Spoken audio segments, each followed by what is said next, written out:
কি?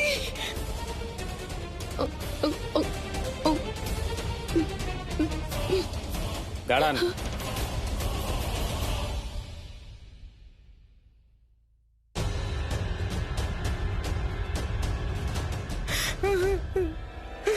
কি হচ্ছে এখানে? ইন্সপেক্টর দেখুন, দেখুন আমার ছেলে অঙ্কুর আর এই পৃথিবীতে নেই।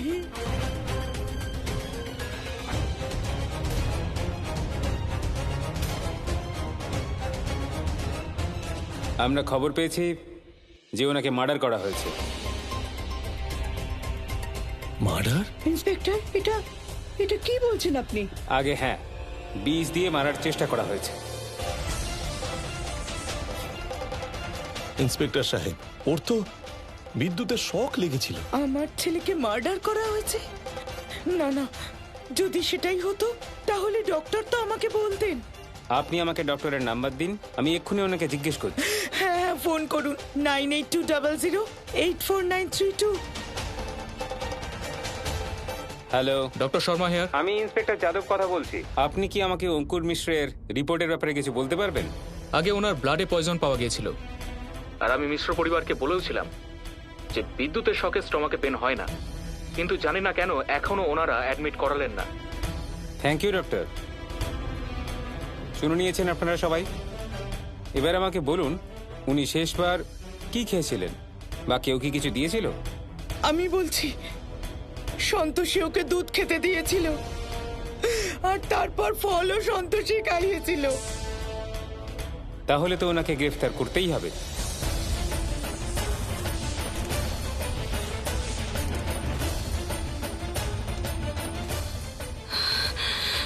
ইন্সপেক্টর,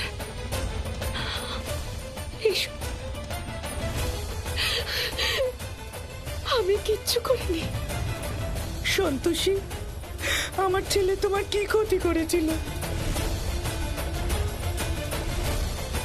এবারে আমি বুঝতে পেরেছি যে তুমি এত ভালোবাসা কেন দেখাচ্ছিলে। ফল খাওয়ানোর অজুহাতে ওকে বিষ খাইয়ে দিলে। কেন করলে সব? কেন করলে? ইন্সপেক্টর সাহেব, কি বলছেন আপনি?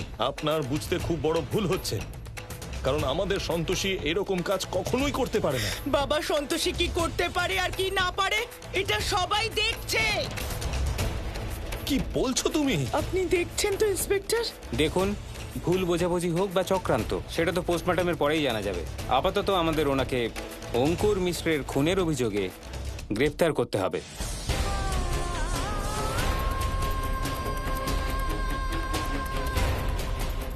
ইন্সপেক্টর, আমি কিচ্ছু করিনি।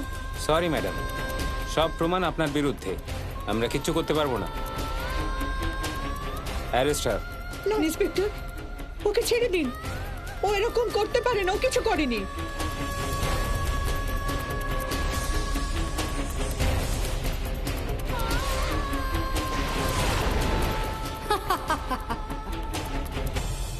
ইন্সপেক্টর, সন্তোষী হলো গর্ভবতী। এই অবস্থায় আপনি কিভাবে নিয়ে যেতে পারেন? আপনি চিন্তা করবেন না, আমরা ওনার সম্পূর্ণ খেয়াল রাখবো, কিন্তু অভিযুক্তকে এভাবে ছেড়ে দেওয়া যায় না। সন্তোষী, আমার ছেলের সাথে তুমি অন্যায় করেছো, তোমারও খারাপ হবে। তুমি এতটা নিচে নামবে আমি ভাবতেও পারিনি। মিথ্যের ফলে কারণ মৃত্যু হতে চলেছে, আর আমার ভক্তের নামে অভিযোগ করা হচ্ছে।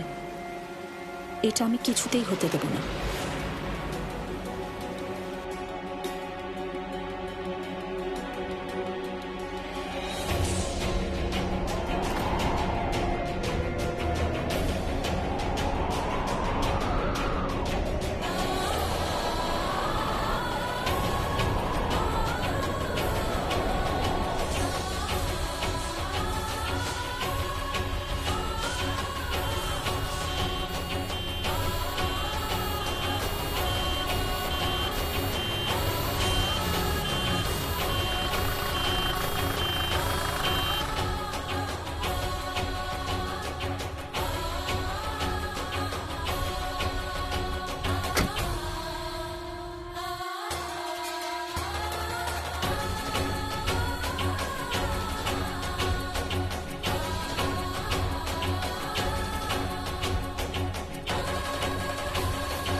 আপনি কে?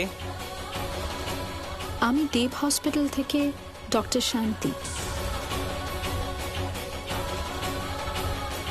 ডক্টর শর্মা বললেন যে এখানে নাকি একজন পেশেন্ট খুব ক্রিটিক্যাল। আপনার রাস্তায় একটু দেরি হয়ে গেছে ডক্টর, পেশেন্টের মৃত্যু হয়েছে।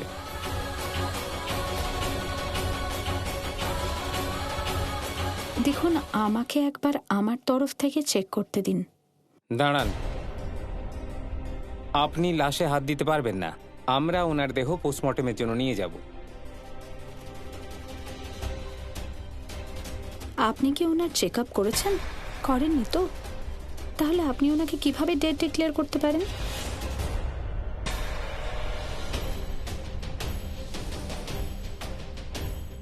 আমাকে একবার আমার তরফ থেকে চেক করতে দিন।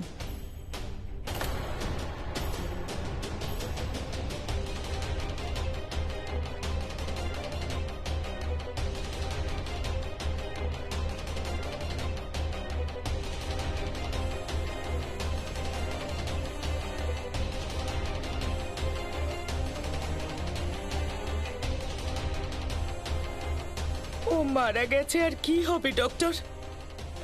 আপনি ছেড়ে দিন। ওনার পালস একটু উইক আছে, কিন্তু উনি এখনো বেঁচে আছেন।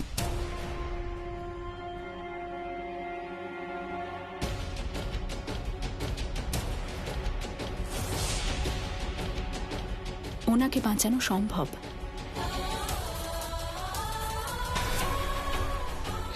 সত্যি বলছেন?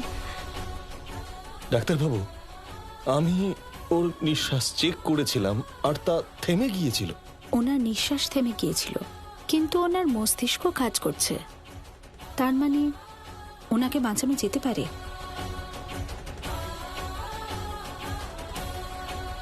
সন্তোষী মা, তোমাকে অনেক অনেক ধন্যবাদ। এসব হলো মায়েরই চমৎকার। ডাক্তারবাবু, আপনি শুধু তাড়াতাড়ি ওর চিকিৎসা শুরু করে দিন।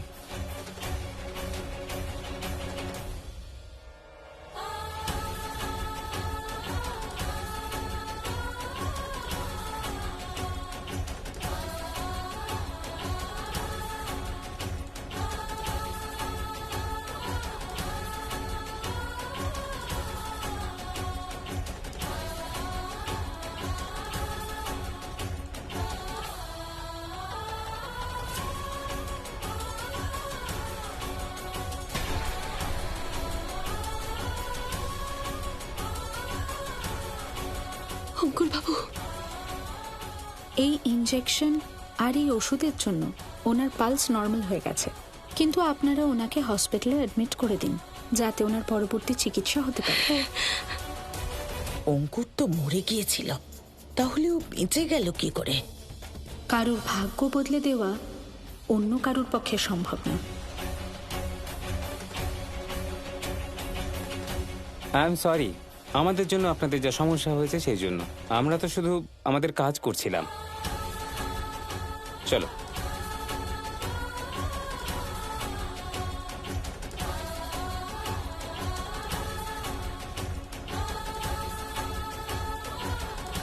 অ্যাম্বুলেন্স বাইরে দাঁড়িয়ে আছে, আপনারা এক্ষুনি ওনাকে সিটি হসপিটালে নিয়ে যান। ওনার পরবর্তী চিকিৎসা ওখানেই হবে। সন্তোষী মায়ের কৃপার জন্য এই বিপদ কেটে গেছে। অনেক অনেক ধন্যবাদ সন্তোষী মা, অনেক অনেক ধন্যবাদ, অনেক অনেক ধন্যবাদ। এবার আমাকে যেতে হবে। Thank you doctor. গোলাপ, যাও স্ট্রেচার নিয়ে এসো, তাড়াতাড়ি তাড়াতাড়ি করো।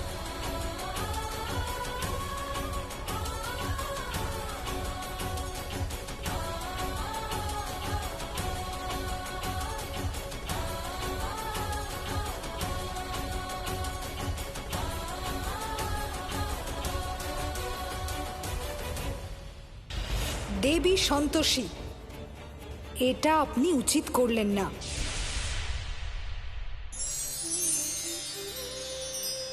প্রণাম মা। মা, আজ আপনার কৃপায় সন্তোষী রক্ষা পেল, কিন্তু যতদিন দেবী পৌলমীর প্রভাব পৃথিবীলোকে থাকবে, সন্তোষীকে বিপদ ঘিরে থাকবেই।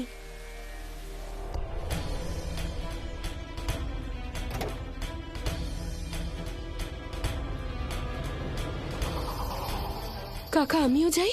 না মা, তুমি এখানে থাকো, আমি অঙ্কুরকে নিয়ে যাচ্ছি। আজ সন্তোষী মা অঙ্কুর বাবুকে বাঁচিয়ে দিলেন। হ্যাঁ মা, সবই হলো সন্তোষী মায়ের দয়া যে আমরা এত বড় সমস্যা থেকে বেরোতে পেরেছি আর আমাদের অঙ্কুর বেঁচে গেছে। সবাই জোরে বলো, সন্তোষী মায়ের জয়! সন্তোষী মায়ের জয়! সন্তোষী মায়ের জয়!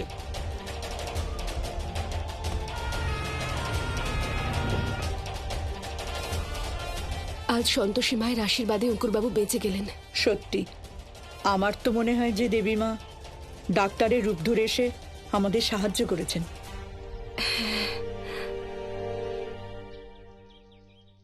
শোনো সন্তোষী, হ্যাঁ কাকি। দেখো মা, আজ যা কিছু হয়েছে এখানে, আর্য এই ব্যাপারে যেন কিছু জানতে না পারে। তুমি তো জানো যে আর্য কাজ নিয়ে কত ব্যস্ত থাকে। এসব যদি শোনে ওর আরো খারাপ লাগবে। আর তাছাড়া এমন যদি হয় এসব শুনে মধু আর অঙ্কুরকে বাড়ি থেকে বার করে দেয়,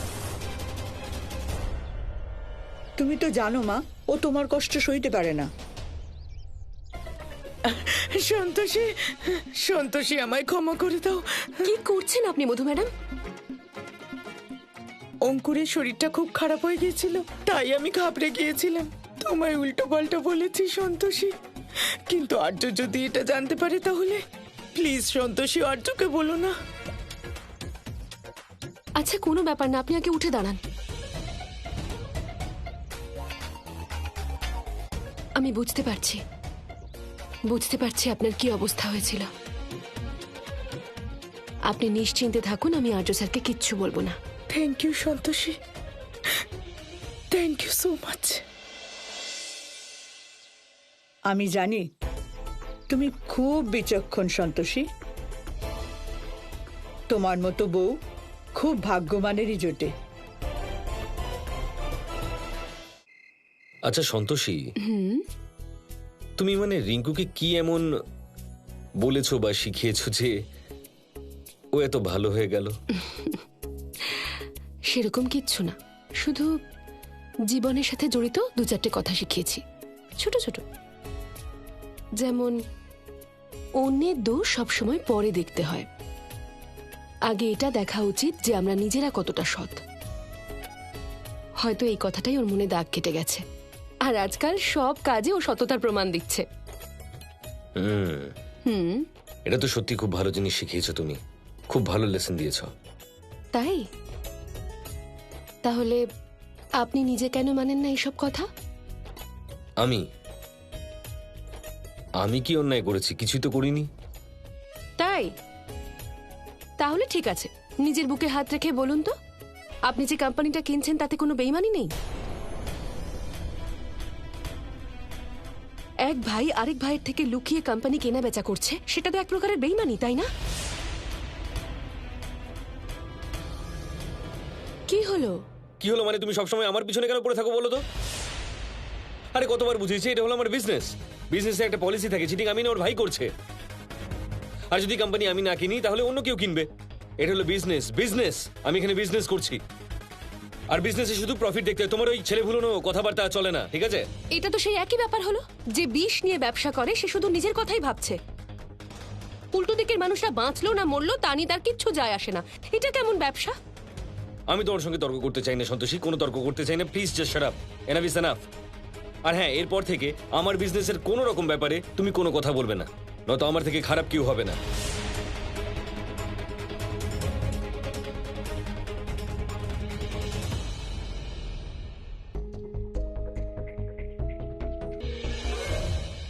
প্রণাম ব্রহ্মদেব। প্রণাম ব্রহ্মদেব। প্রজাপতি, দেবী পৌলমী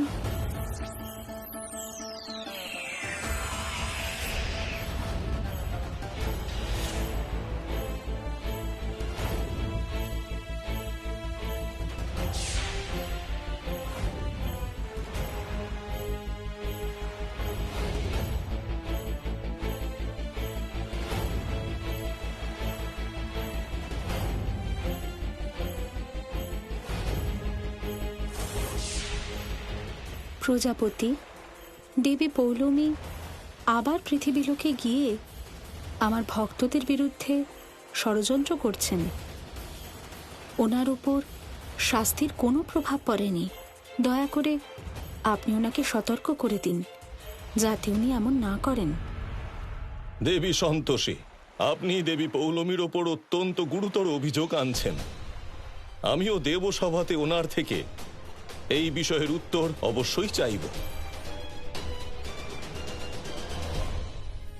আর্য স্যার শুধু নিজেই নিজেকে মিথ্যে কথা বলছে না, বরং নিজের সততাকেও ক্ষতিগ্রস্ত করছেন। আজকাল উনি এত রেগে যান যে ওনাকে কিছু বোঝানোই মুশকিল হয়ে গেছে।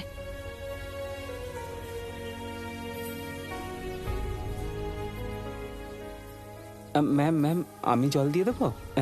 জল এদিক ওদিক পড়ে যাচ্ছে। না, আর্য মিশ্র বাবু কি এখানেই থাকেন? সাহেব এখন বাড়িতে নেই, পরে আসবে। দেখুন, আমি ওনার সাথে দেখা করব। আরে ম্যাডাম, এটা আপনি কি করছেন? গোলাপদা, একটু ধরুন তো এটা। খুলুন প্লিজ। আরে ম্যাডাম, এটা আপনি কি খুলুন। করছেন? আমি ম্যাডাম, ওনার সাথে দেখা না করে এখান থেকে যাব আরে না। ম্যাডাম, এটা আপনি কি করছেন? কি হয়েছে? ম্যাডাম, উনি আর্য স্যারের সাথে দেখা করতে চান, কিন্তু আর্য স্যার তো এখন বাড়িতেই নেই। কোনো ব্যাপার না, আসতে দিন ওনাকে। আচ্ছা। ওয়াচম্যানের ভুলের জন্য আমি আপনার কাছে ক্ষমা কোনো চাইছি। ব্যাপার না। দেখুন, আমার নাম স্বাতী। আর্যবাবুর সাথে দেখা করা খুব দরকার। উনি কিছুদিনের মধ্যেই একটা ডিল ফাইনাল করতে চলেছেন। দেখুন, আর্য স্যার তো এখন বাড়িতে নেই, কিন্তু আমি ওনার স্ত্রী। ও, তার মানে আপনি ওনার স্ত্রী। একদিকে আপনার স্বামী যে এত বড় একটা ভুল করতে চলেছে, আমার সন্তানের আর আমার ভবিষ্যৎ নষ্ট করতে চলেছেন, আর অন্যদিকে আপনি যে এত ছোট একটা ভুলের জন্য ক্ষমা চাইছেন। আমি কি বুঝবো এর থেকে? দেখুন, ওনার ব্যবসাতে আমার কোনো হাত নেই। আমি তো নিজেই চাইছি না এই ডিলটা উনি করুন। আমি আমার স্বামীকে বোঝানোর অনেক চেষ্টা করছি, কিন্তু উনি তো মানতেই চাইছেন না। সন্তোষী দেবী, প্লিজ আমাকে সাহায্য করুন। আপনি জানেন না আমার কত হাসি খুশি একটা পরিবার ছিল, কিন্তু আমার স্বামীর মৃত্যুর পর সব শেষ হয়ে গেছে। যে কোম্পানিকে আপনার স্বামী কিনতে চাইছে তার ভাগীদার আমি, কিন্তু আমার হাজবেন্ডের মৃত্যুর পর ওনার বড় ভাই সেটা দখল করে নিয়েছেন। আমার ভাগটাও আমায় দিচ্ছেন না। প্লিজ আপনি আপনার স্বামীকে বলুন যে উনি যেন কোম্পানি না কেনেন, না হলে আমার পুরো পরিবারটাই শেষ হয়ে যাবে। প্লিজ। কি করছেন আপনি? উঠুন উঠুন, ওকে ধরুন। ও আমার ছেলে। যদি কোম্পানিটা থাকে তাহলে যেভাবেই হোক আমি আমার ভাগ নিয়ে নেব, কিন্তু যদি বিক্রি হয়ে যায় তাহলে ওকে নিয়ে আমি কোথায় যাব বলুন তো? আপনিও একজন নারী, আপনারও 2 দিন পর সন্তান হবে। আপনি আমার অবস্থাটা ভালো করে বুঝতে পারছেন। ও যখন আমার কোলে এলো আমি কত খুশি ছিলাম, আর আজ যখন ওর ভবিষ্যতের কথা ভাবি আমার মন ভয় কেঁপে ওঠে। আপনি আপনি চিন্তা করবেন না, আমি আর্য স্যার এই কোম্পানি কিনবেন না। Thank you so much Santoshi Devi, আপনি আমার মাথা থেকে বড় চিন্তা দূর করলেন। Thank you so much. দেখুন, আমি আপনার অবস্থা বুঝতে পারছি। আমি নিজের তরফ থেকে সম্পূর্ণ চেষ্টা করব। থ্যাংক ইউ, আমি আসছি এবার।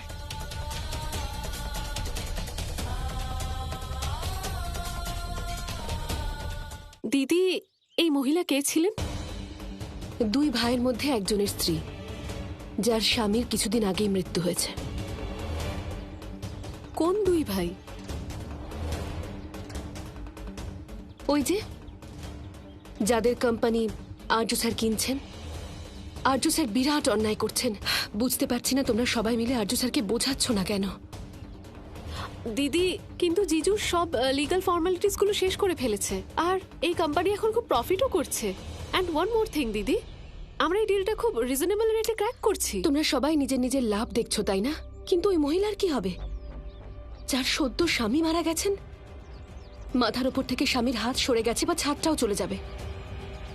ওনার বাচ্চার ভবিষ্যতের কি হবে কখনো ভেবেছো? আর এই ব্যবসাটা খুব লাভজনক মনে হচ্ছে, তাই না বাবলি? জানো কেন? কারণ এই ব্যবসায় বেইমানি আছে, কেনা আর বেচা দুটোতেই। এই কোম্পানি খুব সস্তায় পাচ্ছ, তাই না? কারণ বেইমানি করে কেনা বেচা করা হচ্ছে। যদি সৎভাবে হতো তাহলে তুমিও জানো যে এই ডিলটায় অনেক খরচ হতো। আমি জানি যে ব্যবসাতে উন্নতি করাটা খুব দরকার, কিন্তু কারোর অসহায়তার সুযোগ নিয়ে নয়। আমি চাই না এই মহিলার অভিশাপ আমার স্বামীর গায়ে লাগুক। দিদি, আমি জানি তুমি একদম ঠিক বলছো, কিন্তু আমি কি করি? আমি যদি জিজুকে কিছু বলি তাহলে উনি আমার উপরই রেগে যাবেন। তুমি চিন্তা করো না, এইবার এই ব্যাপারে যা করার আমিই করব। আর যাই হয়ে যাক না কেন, এই কোম্পানি আমি আর্য স্যারকে কিনতে দেব না।